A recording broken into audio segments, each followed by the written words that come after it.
cherry, oak, wildness. So excited. I'm excited about this one. We live in such a wonderful brewing part of the country. Oregon is one of the top states in the U.S. for craft beer. But amazing craft beer is not just in urban areas like Eugene or Portland. You can find incredible beer being brewed in teeny towns all over the state, including on the Oregon coast, right in the heart of Tillamook Cheese Country. That is the home of Garde Brewing, and this is their Kriek Première.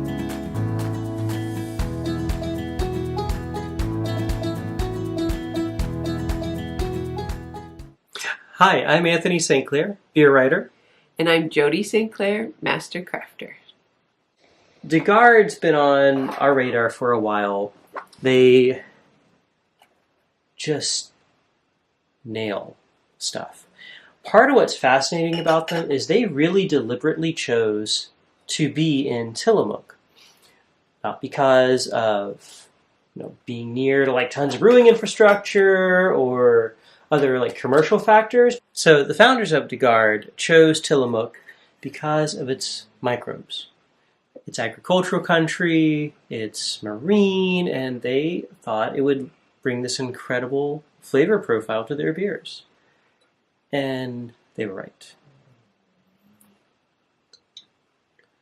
So this rather lovely red beer was made with Montmorency cherries. It's been aged in oak, fermented in oak. Oh, look at that color. Oh my goodness. Mmm. And everything is wild. Everything? That's my understanding. Mmm.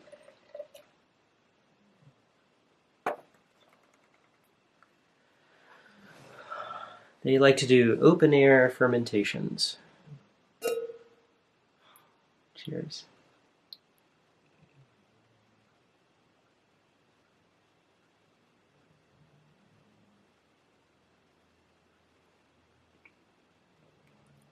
Ooh. Oh.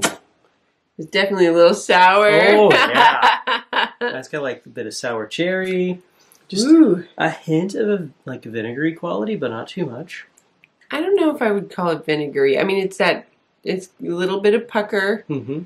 but it's not the same. I don't know. Got a little bit of... Once I started taking a sip, I could kind of smell the, wild. Mm-hmm. Yes. It's the smell of the wild. And the finish, there's some leather on that finish, fresh leather, like walking into a cowboy boot shop leather smell.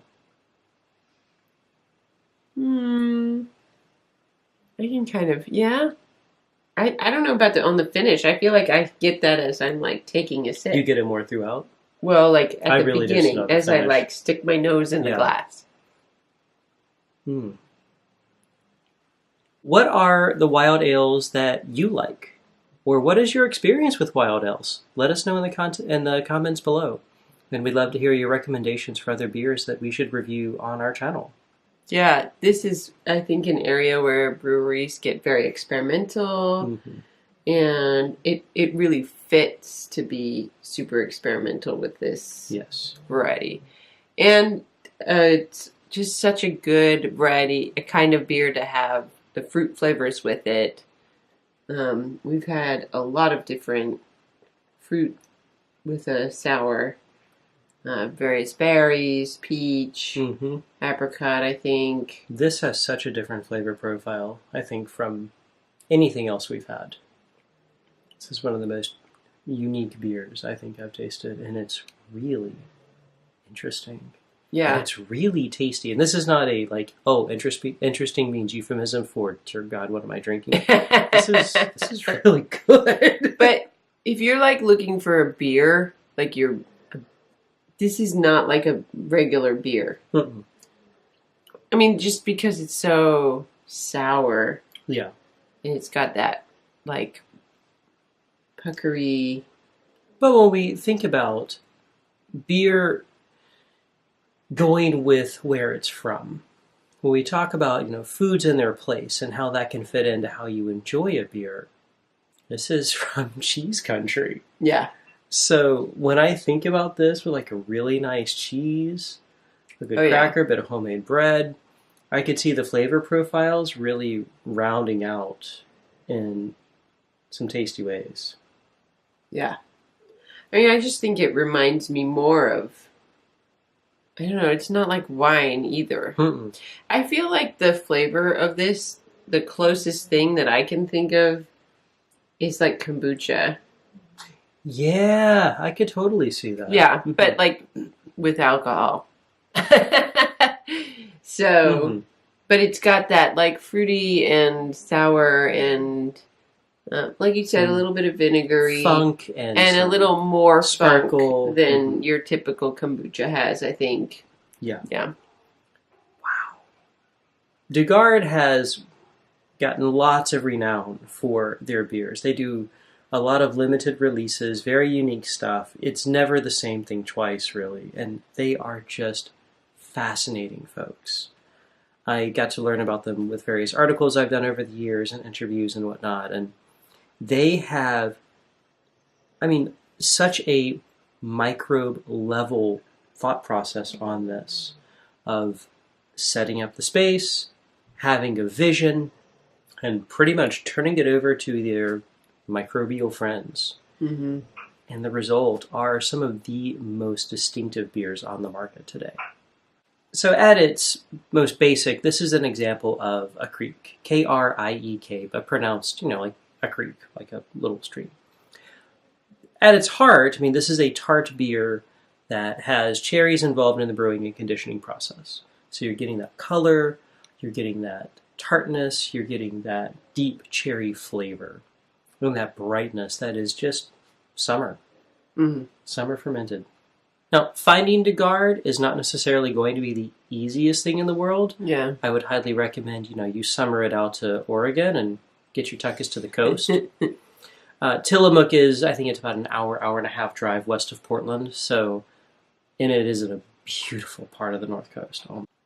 Now, if you can't find De Garde, there are quite a few breweries, especially in the U.S., that are really experimenting with fermentation, with wild fermentation, with all sorts of different microbes and combinations, and they are doing some incredible stuff.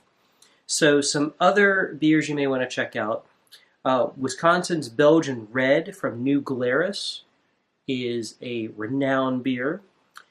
From out of Michigan, Jolly Pumpkin Artisan Ales, their La Roja du Kriek is another I'd recommend you check out. Foreplay Hearts, Beats, and Shades from Upright Brewing in Portland, Oregon. They are a definite for your beer list and maybe a little easier to source. Supplication from Russian River Brewing Company in California. They have pretty wide distribution and are really dialed in to a lot of innovation in brewing. The Transatlantic Kriek from New Belgium Brewing in Fort Collins, Colorado. Also a very good one and probably a little easier to source too. Pretty much though, if you come across like some sort of wild ale at your favorite bottle shop, at a place where you're going out to eat, whatever, talk it through with the folks there and try to get some sense of what the flavor profile is and whatnot, because, these things are funky. They are crazy. They have a lot of variance in their flavors. It's a huge spectrum of flavor profiles. Naturally, not every wild ale is going to be to your taste, but with so much innovative brewing going on in this space, you're going to find something that just blows your mind. And this is blowing mine. Now, these beer reviews are made possible by Anthony's patrons, and we want to thank you so very much for being supporters of the Rucksack Universe. Yes. If you're interested in becoming a patron, you can do that at patreon.com/Anthony St. Clair. Thank you, patrons. Patrons get this first, and it goes out to the rest of them. Thank you so much for watching, and we hope you have a wonderful beer in your hands soon. Can't wait to hear your recommendations and comments and other thoughts down below. See you. see you next time. I'm Anthony St. Clair, beer writer. And I'm Jody St. Clair, master crafter. Cheers. Okay. One video done. That was pretty good, son. The beer smells good. Yeah.